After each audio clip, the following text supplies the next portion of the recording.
À un peu plus de 2 semaines du premier tour, cette campagne des élections municipales à Marseille est en train de virer au cauchemar.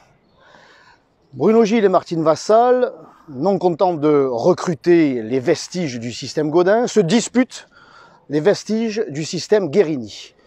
Pour Martine Vassal, c'est Denis Rossi dans les quartiers nord. Pour Bruno Gilles, eh bien, il s'est allié dans le deuxième secteur avec Lisette Narducci, guériniste parmi les guérinistes, qui a été élu avec Jean-Noël Guérini en 2015 au conseil départemental.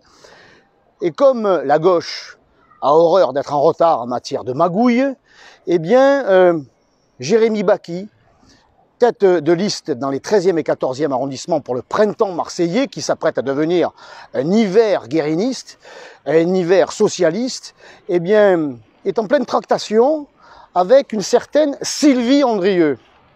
Sylvie Andrieux, députée socialiste des quartiers nord, surnommée la Reine Sylvie, et qui a perdu sa tête devant un tribunal il y a un peu plus de 4 ans pour détournement de fonds publics.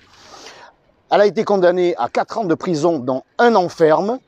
Et c'est cette Sylvie Andrieux que celles et ceux qui se présentent comme étant le printemps politique à Marseille, ceux qui veulent incarner le renouveau politique, eh bien c'est vers Sylvie Andrieux, c'est avec Sylvie Andrieux qu'ils négocient l'avenir de Marseille. Alors, je tiens à mettre les Marseillaises et les Marseillais en garde face à ce retour de ce que Marseille ne veut plus, face à ce retour du système Gaudin, Guérini et Andrieux qui a ruiné cette ville, qui a entaché son image dans la France entière.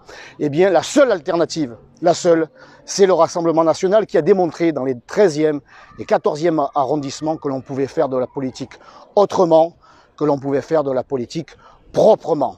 Voilà, les 15 et 22 mars, il va falloir choisir entre ces systèmes qui se sont très bien entendus pour se servir de Marseille sans jamais servir les Marseillais, et les listes que j'ai l'honneur de conduire du Rassemblement national qui, elles, serviront l'intérêt général, serviront Marseille.